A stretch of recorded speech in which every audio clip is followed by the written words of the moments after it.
Africa, a continent often overlooked in the annals of global history, is home to some of the world's most magnificent and powerful empires. These empires, rich in culture, wealth, and innovation, have left an indelible mark on the world. Today, we unveil the stories of 5 great African empires that have shaped not only the continent, but also the course of human history. The Ghana Empire, the land of gold. Our journey begins in the ancient Ghana Empire, not to be confused with the modern-day country of Ghana.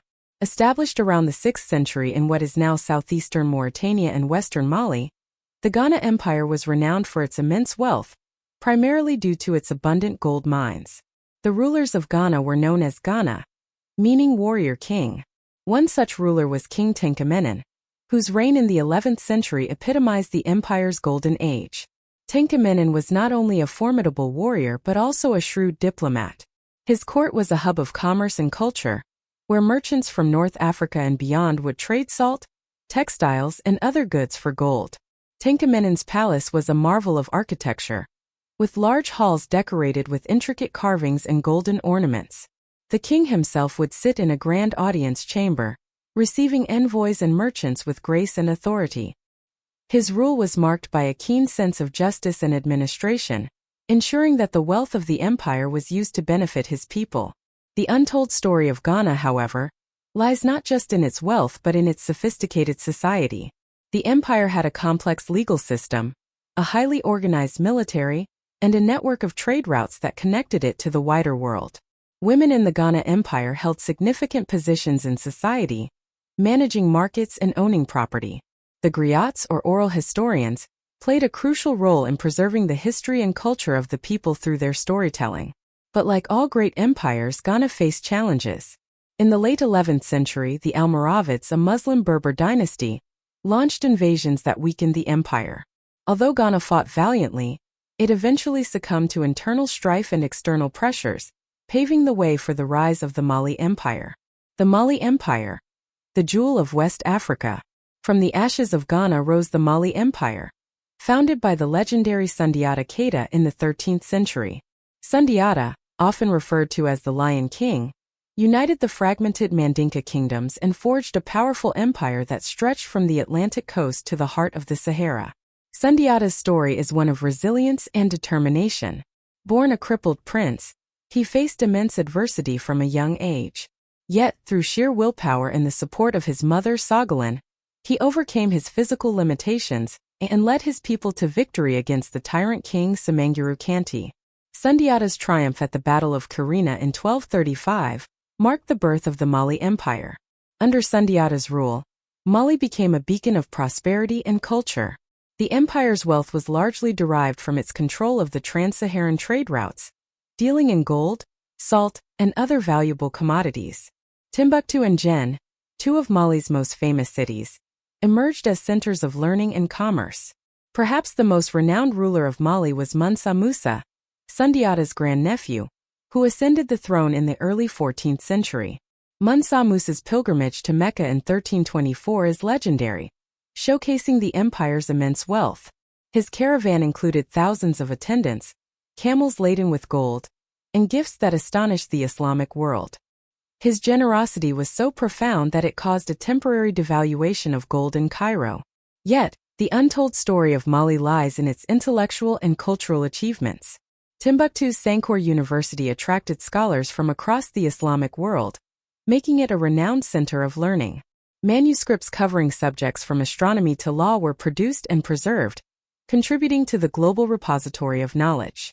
Mali's decline began in the late 14th century, as internal conflicts and external pressures, particularly from the rising Songhai Empire, eroded its strength. However, its legacy of wealth, culture, and learning continued to influence the region. The Songhai Empire, the power of the Niger. The final chapter in our journey takes us to the Songhai Empire, which rose to prominence in the 15th century.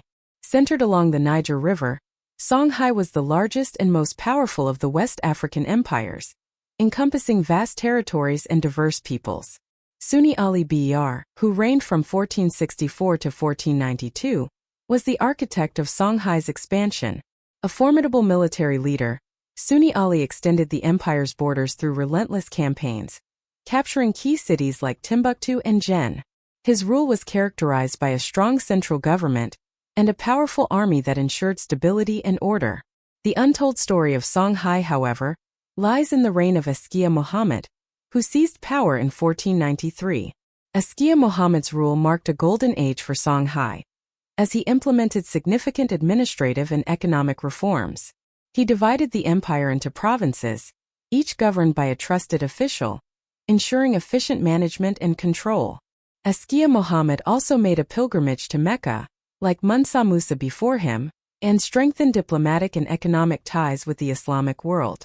He invited scholars, architects, and artisans to Songhai, fostering an environment of cultural and intellectual growth. Gao, the capital, and Timbuktu remained centers of learning and trade. The great mosques, such as the Sankor Mosque, stood as testaments to the empire's architectural and cultural achievements.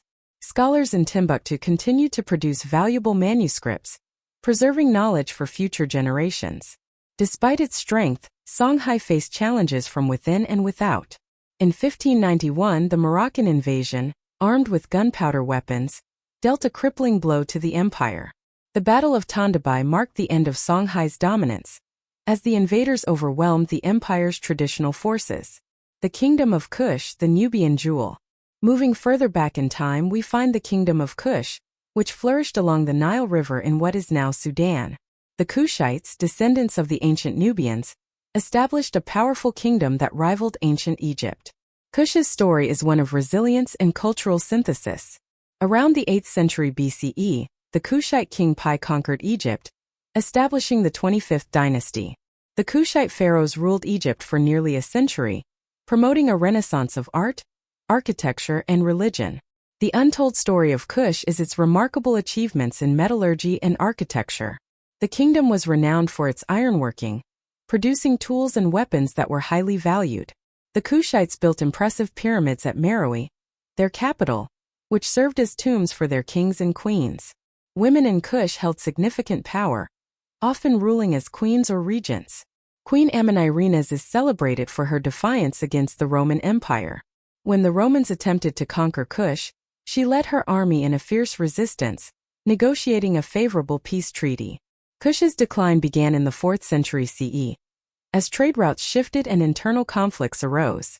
Yet, its legacy of resilience and cultural synthesis continues to inspire. The Great Zimbabwe, the Stone Kingdom. Our final tale takes us to the southeastern part of Africa, where the Kingdom of Great Zimbabwe rose to prominence between the 11th and 15th centuries. Great Zimbabwe is renowned for its impressive stone structures, including the Great Enclosure, which remains one of Africa's most significant archaeological sites. The untold story of Great Zimbabwe lies in its sophisticated society and extensive trade networks. The kingdom's wealth came from its control of gold mines and its strategic location on trade routes connecting the interior of Africa to the Indian Ocean coast. Arab, Indian, and Chinese artifacts found at the site attest to its far-reaching trade connections. Great Zimbabwe was ruled by a powerful elite who lived within the stone enclosures. The king, or Mwene Mutapa, wielded significant authority over the region.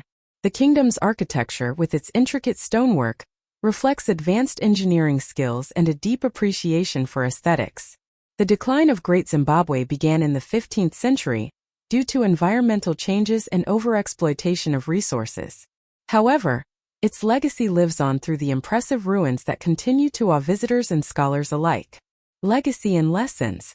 The stories of Ghana, Mali, Songhai, Kush, and the Great Zimbabwe are tales of resilience, wealth, culture, and intellectual achievement. These empires, though often overshadowed in global history, played pivotal roles in shaping the African continent and influencing the wider world.